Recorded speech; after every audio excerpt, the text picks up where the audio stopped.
Hallelujah. Ngiyalibingelela ibandla lika Kristu uJesu azizuzela lona ngegazi lakhe. Hallelujah bazalwane. Ngiyabingelela kumama wethu nakubaba wethu. Amabishopi onke akhona. Abafundisi bonke omama ogogo osisi nobhuti. Hallelujah bazalwane. Ngeke ngibe mude kakhulu. Ngizokwenza ngokwe height yami. Hallelujah. Ngisacela overseer uNtuli ngisize. 19 verse number 28 ngoka John fundeka kanje. Emva kwalokho uJesu ekwazi ukuthi konke sekuphelelisiwe ukuba umbhalo ugcwaliseke wathi ngomile. Hallelujah bazalwane. Lithi iBhayibheli emva kwalokho. Hallelujah. Emva kwalokho uJesu azi ukuthi konke sekuphelelisiwe. Asime ngongomile. uJesu azi amabutho aphethe imkhonto awazi. Kodwa uJesu uyazi ukuthi umbhalo usuphelelisiwe. uJesu uke wahamba inkantolo ezu6 ehamba indawo eshona ngala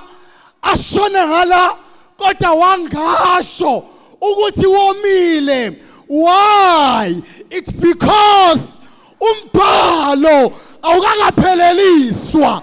Washo uJesu wangasho ukuthi womile. Why? Umbhalo awukakapheleliswa.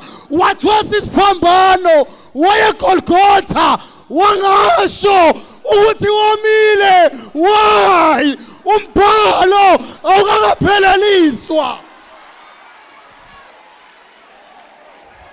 Awukakapheleliswa.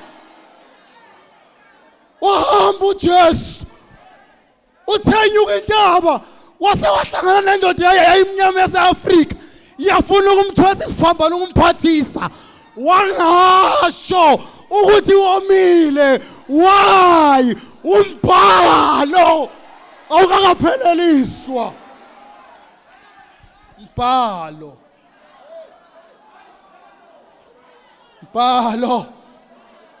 amarivasi nikhona amarivasi. Amarivasi nikhona.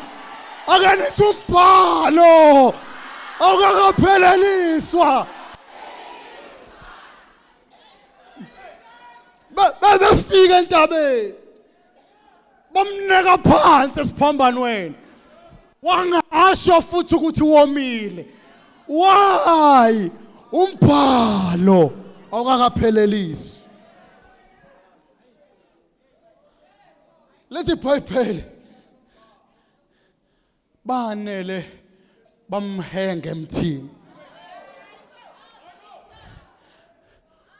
It's medically proven ukuthi umuntu uma elimele kakhulu wahamba ibanga elide iblood cell iyahlukana namanzi.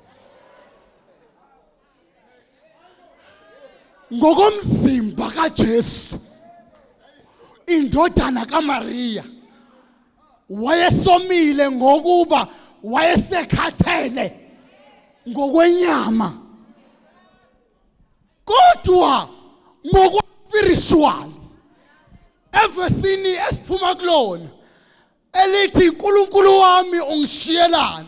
Uma umuntu eshiyo uNkulunkulu yoma.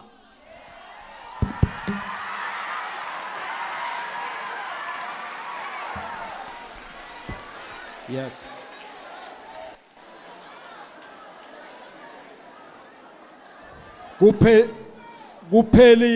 Kuphelile Pastor Mlambo.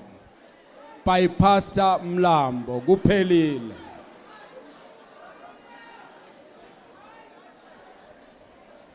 Sehlise bazalwane.